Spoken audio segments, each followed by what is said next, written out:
இயேசுவானவர் எல்லாம் நிறைவேறிட்டு எல்லாம் முடிந்துச்சு அப்படிங்கிறார். இயேசு சிலுவையில எல்லாம் முடிந்தது அப்படின்னு சொல்லக்கூடிய வார்த்தை தான் யோவான் 19:30 காணப்படுகிறது.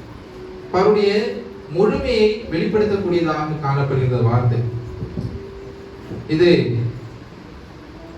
ஆதியாகமம் 2:1 நம்ம வாசிக்கும் பொழுது தேவனானவர் எல்லாவற்றையும் படைத்து விட்டு என்ன செய்யறாரா, எல்லாமே எப்படி இருக்கு, நல்லா இருக்குது, முடிந்தது, இந்த படைப்பெல்லாம் நல்லா படைத்து முடிந்தது அப்படிங்கிறது. அதுக்கப்புறமா எங்க முடிந்ததுன்னு வருதுன்னா வெளிப்படுத்துற விசேஷத்துல 21:6 இந்த உலகம் முடிவுல முடிந்ததுன்னு வருது. அப்புறமா எங்க வருதுன்னா இந்த யோவான் 19:30 தான் இந்த உலகத்துக்கு வந்ததற்கான நோக்கம் முடிந்தது அப்படின்னு சொல்லி முடிக்கிறத பார்க்க முடியுது. அப்போ முடிந்தது அப்படிங்கும்போது எப்படியோ முடிந்தது அப்படிங்கிறதான பொருள் அல்ல. நம்மளும் அப்படிதான், மனுஷர்களாக நம்ம எப்படியாவது முடிச்சிடணும் அப்படிங்கக்கூடிய எண்ணத்துல இருப்போம். ஆனா தேவன் இங்க அப்படி இல்லை, எப்படியோ முடிந்ததுக்கான ஒரு வார்த்தை அல்ல.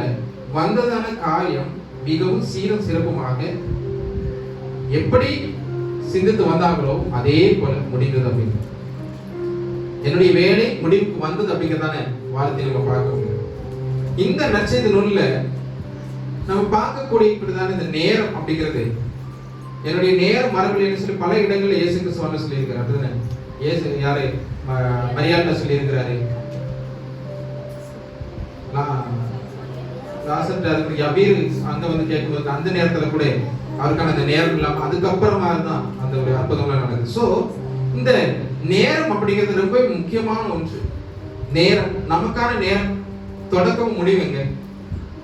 நம்முடைய நேரம் எங்க ஸ்டார்ட் ஆகுது, எங்க முடியுது? நம்ம பிறப்புல நேரம் தொடங்குது, இறப்புல நேரம் முடியுது. சோ நம்ம வாழக்கூடிய இந்த நாட்கள்ல தான் நம்மளுடைய நேரமே இருக்குது. இந்த நேரத்திற்குள்ளாக நமக்கு கொடுக்கப்பட்ட எல்லா காரியங்களையும் நம்ம மேல தேவனுக்கு இருக்கக்கூடிய சித்தத்தை நேர்த்தியாக ப்ராப்பரா நம்ம பண்ணி முடிச்சிட்டோமா இல்லையாங்கிறது. இயேசு கிறிஸ்துவுக்கு கொடுக்கப்பட்ட இந்த பாடுகள் மிக நேர்த்தியாக, தேவனுக்கு கொடுக்கப்பட்ட அந்த வேலைகள் மிக நேர்த்தியாக அவருடைய நேரத்தில் முடித்து விட்டார். ஆகவே தான் நீங்க என்ன செய்யறாரு, முடிந்தது அப்படிங்கிறார். இங்க ஆண்டவர் சிலுவையில முடிந்தது அப்படின்னு சொல்லக்கூடியது நேரம் வந்ததற்கான ஒரு முடிவாக இங்க காணப்படுது. முன்னாடி எல்லாம் அவர் வந்து முடிந்தது அப்படிங்கிறதான ஒரு வார்த்தையை சொல்லல. என்னுடைய நேரம் இன்னும் வரலன்னு சொல்லிக்கிட்டே இருந்தவர் இப்போ அவருக்கான நேரம் வந்தது, வந்து அவர் முடிச்சதுனால அவர் என்ன செய்யறாரு, முடிந்தது அப்படிங்கிறதான வார்த்தை இங்க சொன்னார். யோவான் 7:30, 17:1, லூக்கா 22:53 இதெல்லாம் இது நம்ம அறிந்து கொள்ளக்கூடியது என்னன்னு சொன்னா, அவருடைய ஊழியத்தினுடைய தொடக்கத்திற்கும் முடிவுக்கும் இடையில தான் இந்த நேரம் இருக்கு. இயேசு கிறிஸ்துவுக்கு எங்கே நேரம் தொடங்குதுன்னா அவருடைய ஊழியத்தினுடைய தொடக்கம், அவருடைய ஊழியத்தினுடைய முடிவு, இதற்கு இடையில தான் அவருடைய நேரம். அவர் இந்த உலகத்துல செய்யக்கூடிய பொறுப்புகள் அவருக்கு இருக்கு. அந்த பொறுப்பை அவர் நேர்த்தியாக செய்தார் என்றால், நேர்த்தியாக செய்தாரா அப்படின்னா கண்டிப்பாக நேர்த்தியாக செய்ய முடிந்தார். ஆகவே தான் தன்னுடைய தியாகத்தை, தன்னுடைய சிலுவை மரணத்தை அங்கே ஏற்படுத்தி அங்கே சிலர் முடிந்தது அப்படிங்கிறதான ஒரு வார்த்தையை அங்க உச்சரிக்கிறோம். இப்ப இங்க நம்ம பார்க்கும் பொழுது ஒரு அன்றாட சிலுவையை நம்மளால சுமக்க முடியாத ஒரு சூழ்நிலை நம்ம காணப்படுது. ஒவ்வொரு நாள் நமக்கு வரக்கூடிய கஷ்டங்கள், நஷ்டங்கள் எல்லாவற்றிலையும் நம்ம பலவிதமான அங்கலாய்ப்போடு கூட நம்ம முன்னாடி சென்று கொண்டே இருக்கிறோம். பல விதத்திலையும் நமக்கு ஒரு திருப்தியே இல்லாத ஒரு வாழ்க்கையை நடந்துகிட்டு இருக்கும். ஆனா தேவனானவர் திருப்திகரமாக எல்லாமே முடிந்தது அப்படிங்கிறார். அவர் படைப்பு நேரத்திலும் என்ன செய்தாரு, மிகவும் சிறப்பாக நான் இதை படைத்து முடிச்சிட்டேன், திருப்தியோடு கூட முடிந்தது அப்படின்னாரு. உலகம் முடிவிலும் முடிந்தது. அதே போல இங்க என்ன செய்யறா, தனக்கு கொடுக்கப்பட்ட இந்த 3.5 வருட இந்த ஊழியம் மிகவும் சீராக நடந்தது. என்னுடைய வேலை முடிந்தது. தேவனானவர் குமாரனுக்கு கொடுக்கப்பட்ட அந்த வேலை, அந்த ஊழியம் மிக நேர்த்தியாக நடந்து முடிந்தது அப்படிங்கிறத இங்க வெளிப்படுத்துகிறோம். இந்த பாடுபடும் நேரத்தை தான் நம்ம மனப்பூர்வமாக ஏற்றுக்கொண்டு தேவனானவர் நமக்காக பாடுபட்டு நம்முடைய பாவத்தை ஏற்றுக்கொண்டு நமக்காக தன்னுடைய உயிரை வைத்தார். அப்படி இருக்கும் பொழுது இதையெல்லாம் அறிந்து கொண்டு வாழக்கூடிய நம்ம எப்படியாக வாழ்ந்து கொண்டே இருக்கிறோம், நம்முடைய நேரத்தை எப்படி செலவழித்துக் கொண்டே இருக்கிறோம், பிரயோஜனமாக செலவழிக்கிறோம் அப்படிங்கிறது ரொம்பவே முக்கியமான ஒன்று.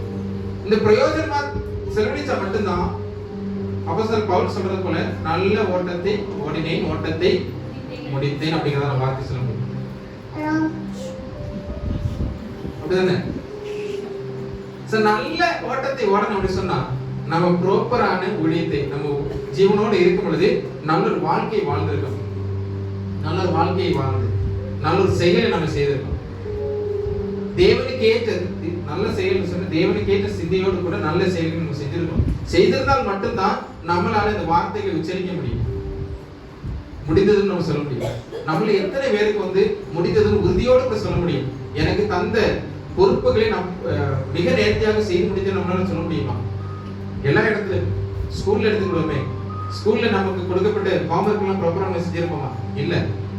சரி, ஸ்கூல்ல இருக்க டீச்சர்ஸ் எடுத்துக்கிட்டு அவங்களுக்கு செஞ்சிருப்பாங்க? இல்ல. எல்லாத்துலயும் வேற தான். திருச்சபையில ஒரு ஊழியர் எடுத்துக்கிட்டா அவங்க செஞ்சிருப்பாங்க? இல்ல. விசுவாசிகள் ப்ராப்பரா அவங்களுடைய வேலைகளை செஞ்சிருக்காங்க? இல்ல. அவங்களுக்கு கொடுக்கப்பட்ட பொறுப்புகளை ப்ராப்பரா செஞ்சிருக்காங்க? இல்ல. இப்படிதான் எல்லாத்துலயுமே அறகுறையாக தான் இருக்கும். தேவனானவர் முழுமையாக செய்து அவருடைய வார்த்தையை இங்கே முன்வைக்கிறார். ஆகவே தேவனானவர் எப்படி தனக்கு கொடுக்கப்பட்ட அந்த நேரத்தை மிகவும் நேர்த்தியாக பொறுப்புணர்வோடு கூட செய்து முடித்தாரோ அந்த பொறுப்பு நமக்கும் வேணும். நமக்குமே அந்த பொறுப்பு இருக்கு. தேவனானவர் நமக்கு வாழ்ந்து காட்டி சென்றிருக்கிறார். நமக்கு கிடைக்கிற இந்த வாழ்க்கையை மிகவும் நேர்த்தியாக வாழணும், அவருடைய சித்தத்தின் பிரகாரமாக வாழணும். அவர் நமக்கு கொடுக்கப்பட்ட பொறுப்புகளிலே ப்ராப்பராக நம்ம செய்து முடிக்கணும் அப்படிங்கிறது தான். நமக்கு கொடுக்கப்பட்ட பொறுப்பு என்னன்னு சொன்னா தேவனை விசுவாசிப்பது. தேவனை விசுவாசிப்பது தான் நம்முடைய பொறுப்பு. அந்த விசுவாசத்துல நம்ம உறுதியோட இருக்கிறோமா? நம்முடைய பொறுப்பு ப்ராப்பராக செய்யறோமா? பல நேரத்தில் நம்ம விசுவாசத்துல இருந்து அகற்று போயிடும். பல நேரத்தில் நமக்கே ஒரு கொஸ்டின், உண்மைக்குமே கடவுள் இருக்காரு? கஷ்டங்கள் வரும்போதெல்லாம் என்ன செஞ்சிடும்? கடவுளே கூப்பிடுதான். சந்தோஷம் வரும்போது கடவுளை மறந்துள்ள ஜீவிதத்துல நம்ம வாழ்ந்து கொண்டு இருக்கிறோம். இப்படி வாழ்ந்துட்டு கடைசியில எனக்கு ஒன்றுமே கிடைக்கல அப்படின்னு சொல்லி அங்கலாய்ப்பது சரியான ஒரு செயல் அல்ல. தேவனுக்குள்ளாக உறுதியோடு கூட அவர் நமக்கு தந்திருக்கக்கூடிய பொறுப்புகளை மிக நேர்த்தியாக நம்ம செய்து வாழ்ந்து வந்தோம் என்றால் நமக்கும் தேவன் சொன்னது போல, அப்போஸ்தலர் பவுல் சொன்னது போல முடிந்தது அப்படிங்கிற வார்த்தை உறுதியோடு கூட விசுவாசத்தோடு கூட நம்மளால சொல்ல முடியும். ஆகவே அப்பேற்பட்டதான ஒரு வார்த்தைகளை வரக்கூடிய நாட்களில் நம்ம சொல்லுவோம், முழுமையான ஒரு வார்த்தையாக என்னுடைய வேலைகள் அனைத்தும் முழுமையாக்கப்பட்டது, முழுமையாக முழுமைதான் முடிந்தது அப்படிங்கிறது இயேசு கிறிஸ்து அறகுறையா முடிச்சதுன்னு சொல்லல, முழுமைன்னு சொன்னா எல்லாமே கம்ப்ளீட்டா ப்ராப்பரா முடிஞ்சிட்டு அப்படிங்கிறது. கம்ப்ளீட்டாக தேவனுடைய செயல் அங்க முடிந்ததை நம்ம பார்க்க முடியும். ஆகவே தேவனுடைய வார்த்தைகளை நம்ம ஏற்றுக்கொண்டு அவருடைய வார்த்தைகளுக்கு கீழ்ப்படிந்து அவருடைய வார்த்தைகளை மற்றவர்களுக்கு அறிவித்து தேவனுக்குள்ளாகி தேவனுடைய ராஜ்யத்திற்குள்ளாக செல்வதற்காக நாம் ஆயத்தமாகலாம். நாமும் முடிந்தது அப்படிங்கிறதான சமாதான வார்த்தையை முழுமையாக சொல்லி தேவனுக்குள்ளாக நம்மளை அர்ப்பணிப்போம். தேவன் தாமே இந்த வார்த்தைகள் வழியாக ஒவ்வொருவரையும் ஆசீர்வதிப்பாராக.